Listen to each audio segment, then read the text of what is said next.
कहाँ उठा बैठी कर सबसे बैठना। हम लोग जो है मसले मसाइल समाप्त कर रहे हैं। जैसे नमाज में कोई कमी बेशी हो जाए, चाहे नमाज में गलती हो जाए,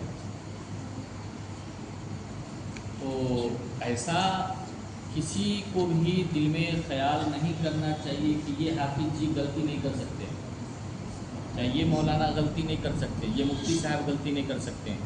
इंसान गलती का पुतला है, इंसान गलती का पुतला है। जिस इंसान से गलती ना हो समझो कि वो इंसान नहीं, वो फरिश्ता है।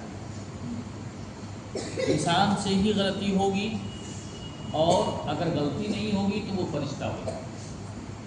तो गलती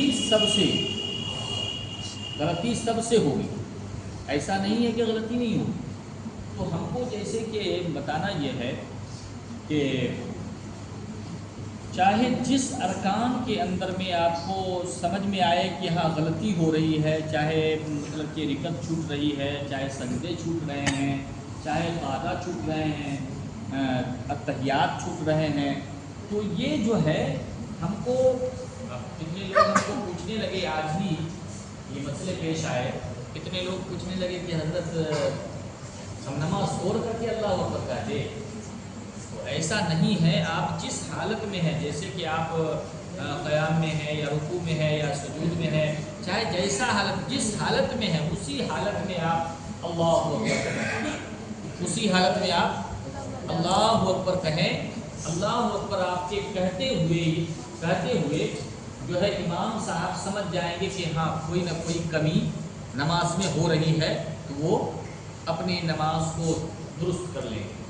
ठीक है, एक बात। और दूसरी बात ये है कि हम लोग जो है नमाज पढ़ने के लिए आते हैं, कितना अच्छा लगता है, कितना अच्छा लगता है। हम लोग नमाज पढ़ने के लिए आते हैं, कितना अच्छा लगता है कि हाँ भाई नमाज पढ़ने के लिए जा रहे हैं, सर पे टोपियाँ हैं, बदन तिहारत है, क्या कहता है कि बदन साफ है, कपड़े साफ सुथरे हैं, कितना अच्छा लगता है। और उसमें ये तो अच्छा लगता है, ये दुनियावी एतबार से आपके नामे आमाल अल्लाह ताला बुलंद कर रहा वो अलग है, नामे आमाल आपका अल्लाह ताला बुलंद कर रहा वो अलग है। लेकिन आप जो नमाज पढ़ने के लिए आ रहे हैं, एक दूसरा आपको देख करके आ रहा है।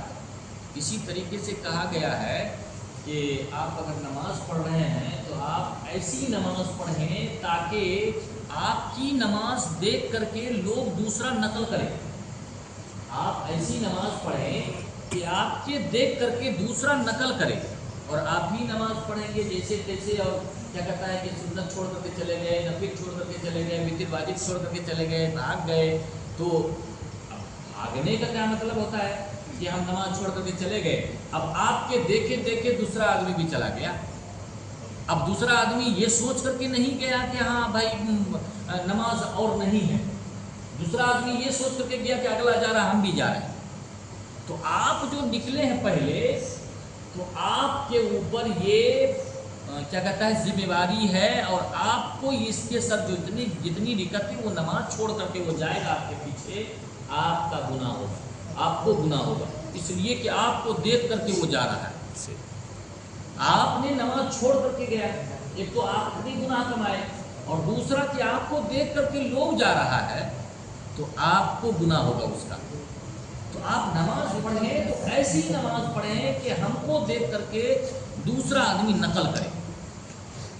इसीलिए कहा जाता है कि आप नमाज पढ़िए। आप नमाज पढ़ेंगे तो दूसरा भी आपको देख करके नकल करेगा कि हाँ भाई तुम नमाज पढ़ने जा रहा, हम भी जाए नमाज पढ़ने। और ऐसा अगर होता है कि आपको देख करके दूसरा आदमी नकल करने के लिए आ रहा है, हाँ भाई वो भी नमाज पढ़ने, हम भी नमाज पढ़ने के लिए जा रहे हैं, वो भी नमाज पढ़ने के लिए जा रहा है, तो हम भी उसके साथ जा रहे हैं, चलो भाई तुम जा रहे हो हम भी चलेंगे। तो पता है जितना सवाब उसको मिलेगा तो मिलेगा ही, लेकिन उसका सवाब आपको मिलेगा, मतलब कि आपको डबल सवाब मिलेगा, आपको डबल सवाब मिलेगा। इसी तरीके से कोई मजलिस लगी हुई है, तो मजलिस में हम जो है बैठते हैं तो हमको देख करके कोई दूसरा आकर के बैठा, چاہے ہم کو دیکھ کر کے کوئی دوسرا چلا گیا، ہم بھی گئے اور ہم کو دیکھ کر کے چلا گیا، تو آپ گناہگار ہو رہے ہیں، آپ گناہگار ہو رہے ہیں۔ اس پر جو ہے تھوڑا سا ہم سب غور کریں اور ایسی نماز پڑھنے کی کوشش کریں تاکہ ہم کو دیکھ کر کے لوگ، دوسرا آدمی چاہے بچہ نقل کرے کہ ہاں بھائی فلاں آدمی اچھا سے نماز پڑھ رہا، ہم بھی پڑھیں گے اس کے ساتھ، تو آپ کو ڈبل ثواب ملے گا، اس کے ثواب میں کمی نہیں ہو۔ جو انسان نماز پڑھ رہا ہے دیکھ کر کے، آپ کو دیکھ کر کے، اس کے ثواب میں کمی نہیں ہو، لیکن آپ کو ڈبل ثواب ملے گا۔ اللہ تبارک و تعالیٰ سے دعا ہے کہ ہم سب کو بہتر نماز پڑھنے کی توفیق عطا فرمائے اور